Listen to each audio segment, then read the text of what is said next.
Hello everybody and welcome to an essay plan that is going to compare Checking Out My History with London.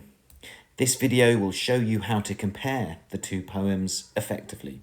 There's lots of videos that will do a really good job of analysing each poem in isolation, which is important, but that is only step one. Step two is to compare the two poems, which means to write about their similarities and their differences. That is what the examiner wants. And this essay plan, everybody, is a big one. There is lots to go on here with lots of very, very good ideas. So I hope that you can pick out and find some fantastic points that you'll be able to gel with and could imagine writing long, detailed paragraphs to. So you're in the exam, you've opened up your paper, and what is written at the top here is the question you have to write an essay on. How is a conflict with society presented in Checking Out My History and one other poem? Now you can compare Checking Out My History with whatever poem you want. These poems were never meant to be compared. But as it's about an outsider with a strong affection for the past, I can imagine writing an essay where I compare it to London. There is lots of writing here on this slide because I think these two poems compare so well and there's loads that you can do. So, as always, let's go through 4 sentence starters and look at the evidence that would support each of those 4 sentence starters. Sentence starter number 1, here on the screen. Both poets are conscious of a sense of indoctrination. Each protagonist has had a sense of identity imprinted upon them. So far, so good, but I'm going to push up the mark scheme and tell you what the difference is. Whereas Agard hopes to heroically resist this indoctrination, Blake feels that to do so is impossible. That is a great sentence starter, talking about how I've noticed the idea of indoctrination, the idea of being very strongly persuaded to accept somebody else's views about the world, is present in both poems. But I'm complicating it further by saying one hopes to resist that, the other one just has to give in and accept it. So what's my evidence for this? Well, my paragraph will begin. In Checking Out My History, we have the anaphora of Dem Tell Me. Anaphora, you might remember, is where a line begins again and again and again with the same words. And we have it throughout the poem, and the verse/chorus form indicates this. By choruses, I mean when the stanzas go into italics. There's a bit of strong repetition all the way through of Dem Tell Me, Dem Tell Me, Dem Tell Me. But my second bullet point here suggests a sense of defiance to this indoctrinating feel. When he says Dem Tell Me, that is of course not saying them tell me or they tell me. He is saying Dem Tell Me, which is asserting his Caribbean heritage in defiance of acceptable rules of English grammar, I should say so-called acceptable rules of English grammar. The enjambment of the poem also connotes how he will not conform to any strict rhyme scheme, and in the end, in the final few words of the poem, he claims he is carving out his own history, a verb that you can really analyse. If I choose to carve something, I'm going to slowly and precisely fashion and model something in my own way. So a sense of indoctrination in Checking Out My History, but that second bullet point there, everybody, shows how he's subtly defying it. This is a bit different to London. In London, we have the repetition in stanza 2, in every cry, in every ban, which also, just like Dem Tell Me, indicates repetitive indoctrination, as does the A-B rhyme scheme throughout the poem, which is suggestive of a stamping, repetitive walk as he goes left foot, right foot, left foot, right foot around the city of London. However, this rhyme scheme gives the poem a cyclical structure. There is no escape from the cycle of poverty and misery that so many are afflicted from. And this sense of being unable to be defiant against the indoctrination carries on into my fourth bullet point here. The early promise of wandering at the beginning is completely eclipsed by the sense of constraint throughout the poem, adding further to the notion of inescapability. What do I mean by that, everybody? Well, where is he going to go wandering? Lovely. I like the idea of wandering. It suggests I can go where I want, but I have to wander down charted streets and alongside the charted Thames. Something that is charted, everybody, suggests it's mapped out, it's codified, it is determining where and when and at what time you can go.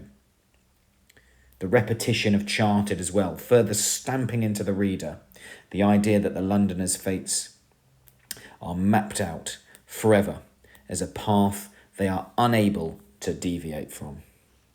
So a lot to deal with there, but we really want to push up the mark scheme. So we're doing what we need to do, which is write out very long, developed paragraphs. And here is another one. Agard's personal resistance to society, citing specific revolutionaries who have inspired him, is surely more dynamic and exciting than Blake's impersonal submission to society. So this is another sentence starter where I'm talking all about how Agard has a personal reaction to the conflict with society, which is quite different to Blake's impersonal submission to society. What's my evidence? Well, it is as follows, everybody. In checking out my history, we have a first-person, orally delivered dramatic monologue. Orally delivered because it's clearly meant to be sung or shouted or expressed to the world in a very verbal way. And it suggests, therefore, a sense of trying to assert one's voice. And it's surely given extra individuality by Agard's Caribbean dialect. We also hear about specific people in a way that we don't in London. We hear the names of specific people from history. Nanny de Maroon is a name that we hear. And she is, I'm suggesting, deified as a fire woman. If I deify something, it's almost like I turn them into a kind of personalised god, someone who I worship. She becomes a symbol of hope and metaphorically referred to as a hopeful stream to Freedom River. Everybody, I'm suggesting that he cites a particular person, we hear that person's name, and it's clear with all of the positive, dynamic, loud energy that he ascribes to this person that there is a very strong personal connection with them. And it goes further in the third bullet point. All the stanzas referring to Caribbean characters are in italics. They are therefore distinguished. They are therefore, as it were, elevated beyond the mainstream of the poem. They aren't embellished to begin with, but these choruses still provide 3 separate climaxes to the poem. So he's clearly individualizing these particular people that he names, and in one case, I'm suggesting with Nanny de Maroon, describes her in language that rather suggests she's some sort of goddess from the past. All of that suggests a personal resistance to society, and I think you get the exact opposite in London. So my paragraph would carry on. This is in complete contrast to London, where the characters are not named. We hear of a man, an infant, a soldier, a chimney sweep, a harlot. In some cases where you will read copies of the poem, okay, these are capitalised, but these are impersonal descriptions of people. They're referred to in general terms. We don't know their names, we don't know their histories, we don't get a sense that they have specifically inspired Blake in some way, in the same way that Nanny de Maroon, for example, has Agard. And in some cases they are merely referred to by their occupations, a chimney sweep, a soldier.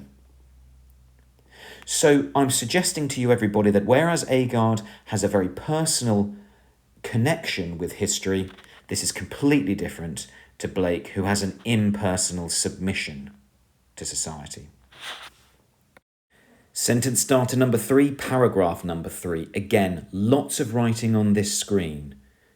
Pause this video, make notes on what you think you could write about, or indeed, I hope, gel with all of this. But the reason why there's so much writing on the screen is because I just think there's so much to compare here.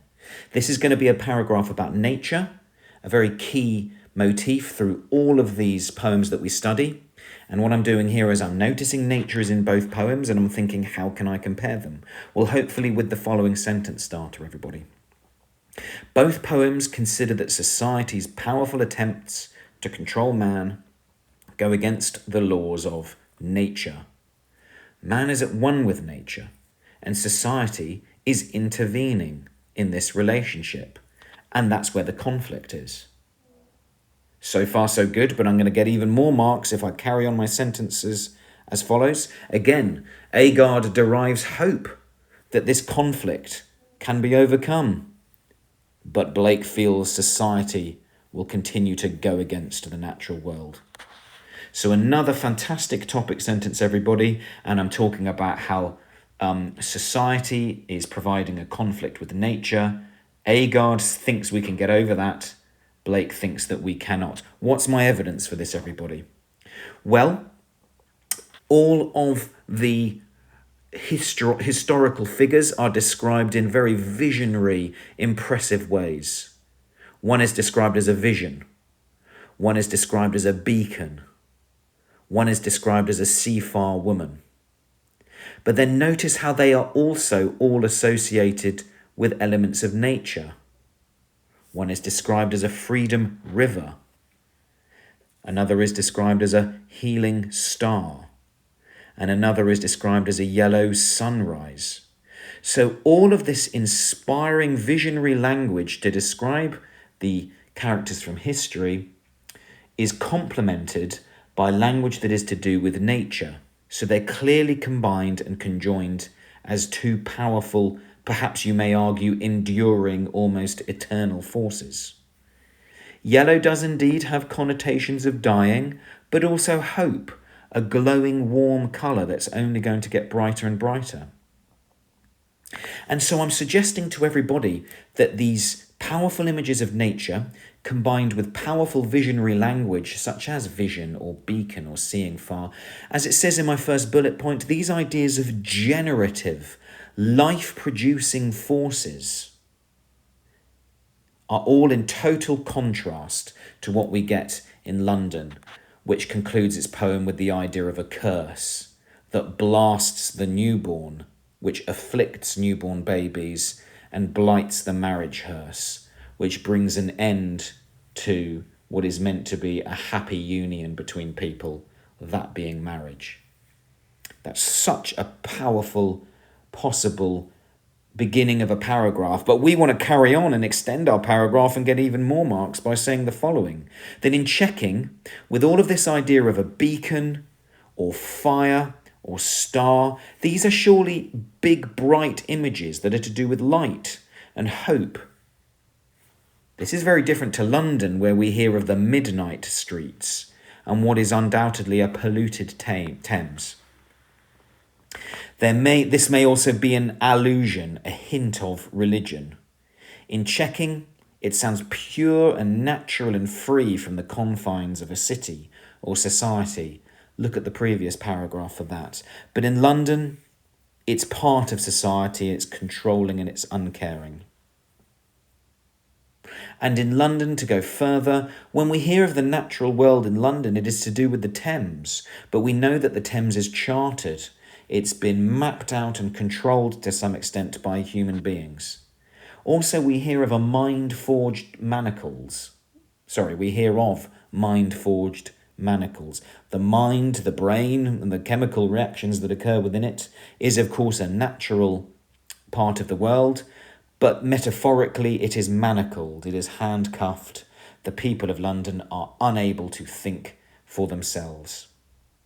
So whereas nature, in checking out my history, is full of light and hope and positivity and life-producing generative forces, in London, every time there's a mention to nature, it is somehow controlled or limited by human beings. all contrary to usual romanticist poetry, which felt that man had a strong relationship with nature. For example, fellow romanticist Wordsworth, who wrote Composed upon Westminster Bridge, that Blake felt sufficiently outraged by that he had to write London in response to it. I think by now, everybody, you would have well over 2.5 pages of very detailed writing, which I would hope would get high marks. But I've got one more idea to share with you. If you didn't gel with any of those ideas that we've just gone through, they just didn't work for you, you couldn't imagine writing about them, maybe there were some elements you could pick and choose from, hopefully this one will be a good one for you to finish off with. If the question is, how is a conflict with society presented in Checking and one other poem, hopefully this is a good sentence starter for a 4th paragraph. Both poets resent how powerful institutions dictate to them. Resent. That means that I just really dislike it. One, Agard, is heroically defiant and has hope he can resist this. The other is angry and sees no hope. What's my evidence for this, examiner? Well, I'm suggesting in checking out my history, the syntax, literally the words on the page, and the rhyme scheme. It binds historical figures together into one poem. So it's used to create unity, whilst in real life they are segregated. So he'll talk about Old King Cole, he'll talk about Mary Nightingale, but he will bind them with powerful historical figures from the past. And I'm suggesting that the syntax and the rhyme scheme binds them both together.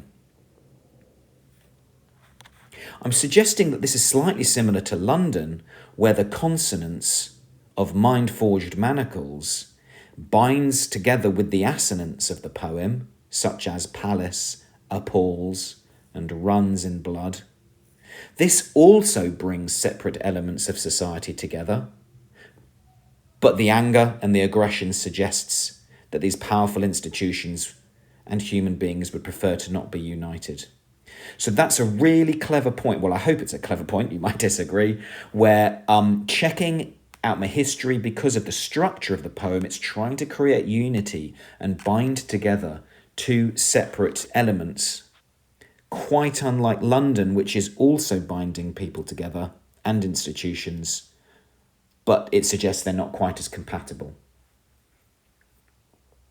Checking out my history trivialises institutionalised education by reducing its significance to the status of nursery rhymes. So that is, again, slightly resenting how the powerful educative system is something that he just cannot necessarily gel with. It's not necessarily something that he feels a personal connection with.